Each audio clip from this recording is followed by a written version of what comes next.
"Father, I must go to the palace. I wish to serve our queen and perhaps win her heart," Gareth declared with determination. His father's face turned ashen with fear. "Gareth, you know the fate of those who seek the queen's hand. Every suitor before you has met a terrible end. You will die just like the others," he warned. "I believe there is more to this curse than we know. The queen needs someone who truly cares for her. The deaths are shrouded in mystery.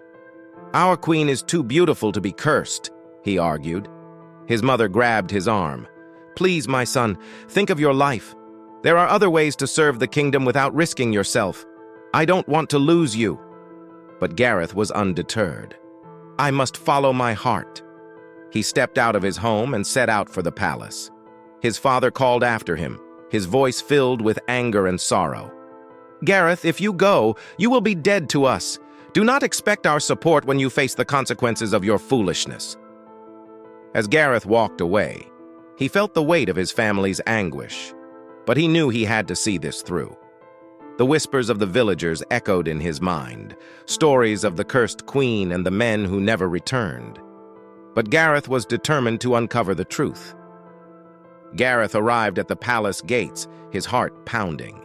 The guards, upon recognizing him as another hopeful suitor, eyed him with pity and disdain.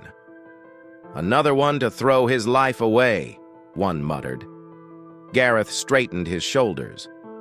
"I am here to serve our queen," he announced. They reluctantly allowed him entry. Inside the palace, Gareth was struck by its beauty, but there was a palpable air of sadness and fear. Servants whispered, casting furtive glances at him. He was brought before the queen, who sat on her throne with a heavy sorrow in her eyes. Queen Seraphina was as beautiful as the legends said, but her beauty was marred by profound loneliness. Her gaze met Gareth's, and he felt a strange connection. "You are the next fool to offer yourself to the curse?" she asked. Gareth bowed deeply. "Your Majesty, I do not believe in curses. I am here because I believe in you." Her eyes widened slightly. "You are bold, but that will not save you. Leave now, while you still can." "I cannot leave," Gareth replied. "I have come to serve you, to understand you, and to win your heart not because of the throne, but because of who you are." The queen's expression softened. "You speak as if you know me, but you know nothing of my burden." Days turned into weeks, and conflicts arose.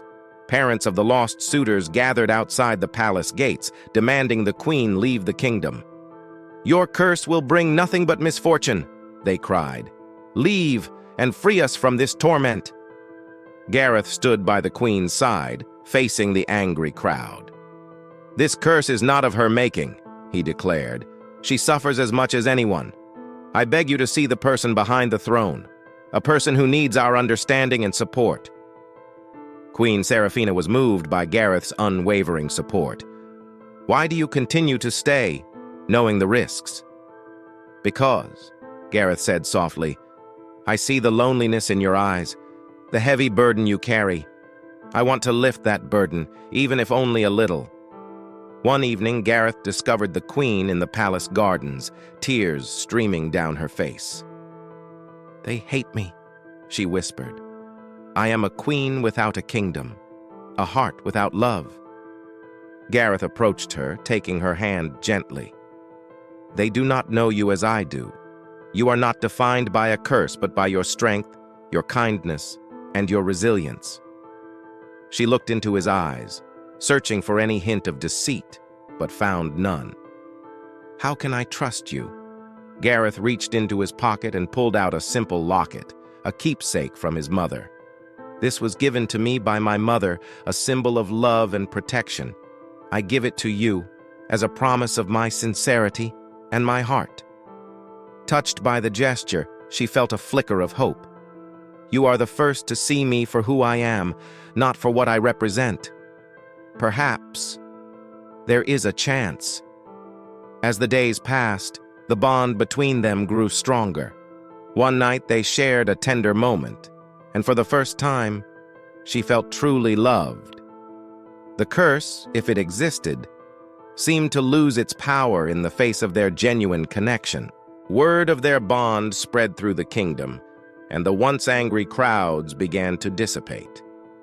One day, an old woman arrived at the palace gates, demanding to see the queen. The guards hesitated, but the old woman insisted. "I have information about the curse," she said. Queen Seraphina agreed to see her. The old woman was brought before the Queen and Gareth, her eyes sharp and knowing. "I was there when the curse was placed," the old woman began. "Before the king's death, he knew that many would seek your hand because of your beauty and wealth. He performed a ritual, mixing your menstrual blood with his own, to create a bond that would protect you." Seraphina gasped. "Why would he do such a thing?" "He wanted to ensure that only those who loved you truly and sincerely would survive," the old woman explained. "He believed that only someone with a pure heart would be able to break the curse." Gareth listened intently, his heart aching for Seraphina. "So, all those who died, it was because they did not truly love her?" The old woman nodded. "Yes. The king entrusted me with this secret, instructing me to reveal it only when the right suitor was found." Seraphina turned to Gareth, tears in her eyes. "You have proven your love for me in ways no one else has. You have lifted the curse." Gareth took her hand, his heart full. "I love you for who you are, not for the throne or the kingdom. We are free now, and we can face the future together." With the curse broken, the kingdom began to heal. The palace, once filled with whispers of fear and sorrow, resonated with hope and renewal.